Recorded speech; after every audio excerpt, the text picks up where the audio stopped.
بسم اللہ الرحمن الرحیم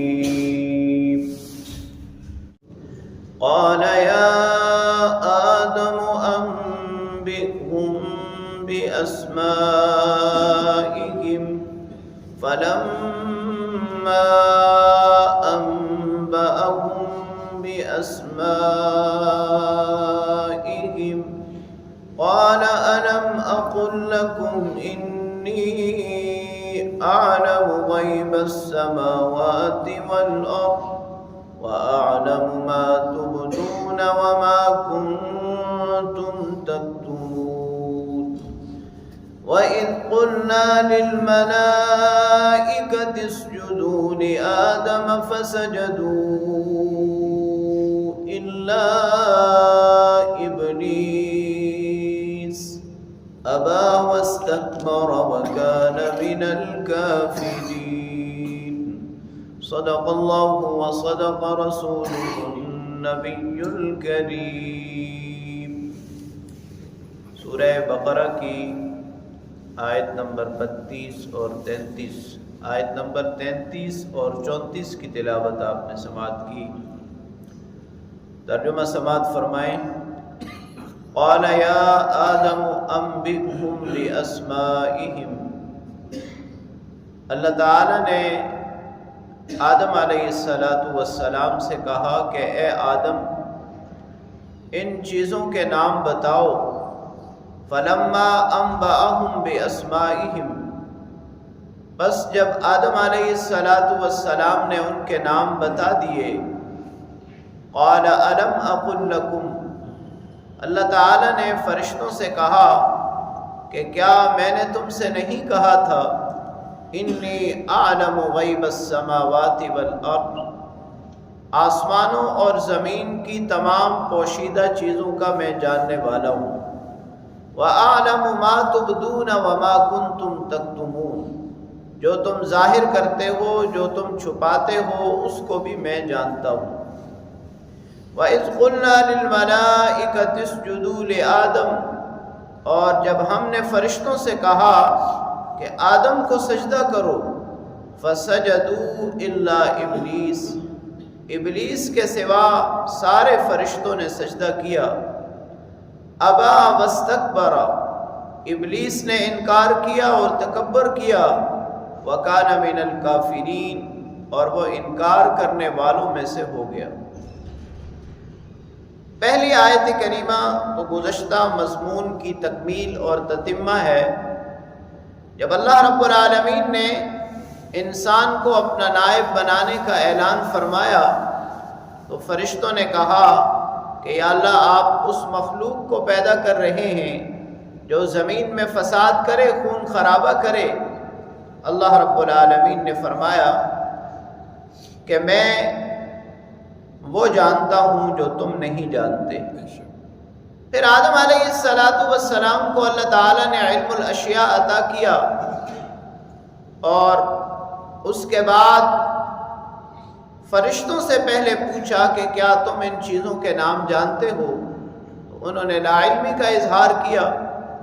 پھر آدم علیہ السلام سے پوچھا تو اللہ رب العالمین نے جو علم حضرت آدم علیہ السلام کو سکھایا تھا وہ انہوں نے محفوظ کر لیا، اور ان چیزوں کے نام انہوں نے فرشتوں کے سامنے بتا دیے۔ جب نام بتا دیے تو اللہ رب العالمین نے اپنے حکیمانہ جواب کی تکمیل فرمائی کہ میں نے تمہیں کہا تھا کہ میں آسمان و زمین کی تمام پوشیدہ چیزوں کا جاننے والا ہوں، یعنی عالم الغیب والشہادہ یہ صرف اور صرف اللہ ہی کی صفت ہے، اور جو تم ظاہر کرتے ہو، تم چھپاتے ہو، سب میرے علم میں ہے۔ جب یہ بات ثابت ہو گئی کہ حضرت انسان اللہ تعالیٰ کی نیابت اور خلافت کا اہل ہے، اور اس کے اندر وہ صلاحیتیں موجود ہیں جو صلاحیتیں دوسری مخلوقات کے اندر نہیں ہیں، تو اللہ رب العالمین نے تکریم انسانیت کے لیے ہمارے باپ، ہمارے دادا سیدنا آدم علیہ السلام کو سجدہ کرنے کا حکم دیا۔ سجدہ کا لغوی معنی تو انتہائی عاجزی، تذلل، کسی کے سامنے جھک جانا ہے۔ شریعت اسلامیہ میں، دین محمدیہ میں سجدہ کا مطلب یہ ہے کہ آدمی اپنی جبین نیاز کو زمین پر رکھے۔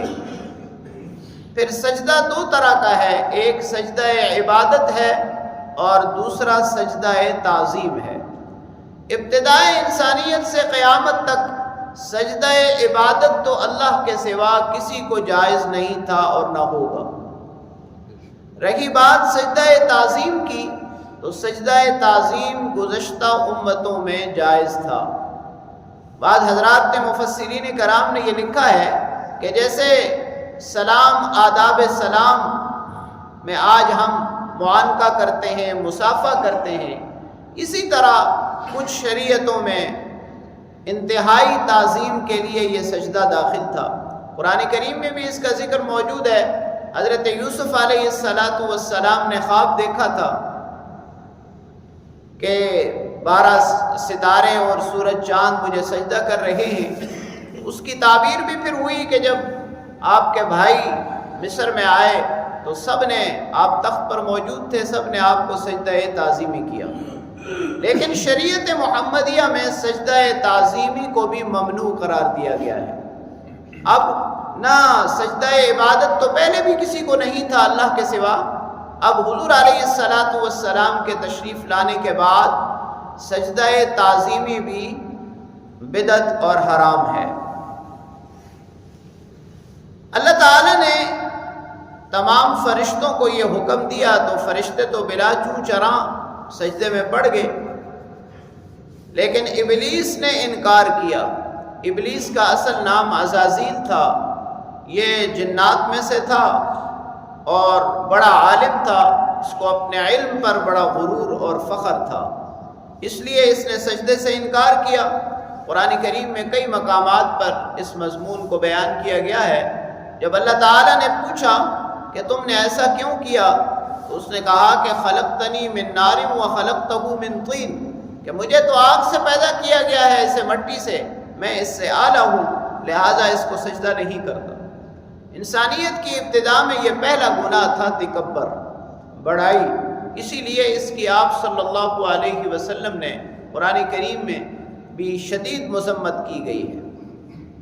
بڑائی صرف اللہ رب العالمین کے لیے ہی ہے، انسان کے اندر عاجزی، تضرع، خشوع ہی ہونا چاہیے۔ تو اس انکار کی وجہ سے وہ کافروں میں سے ہو گیا اور ہمیشہ ہمیشہ کے لیے راندہ درگاہ ہو گیا۔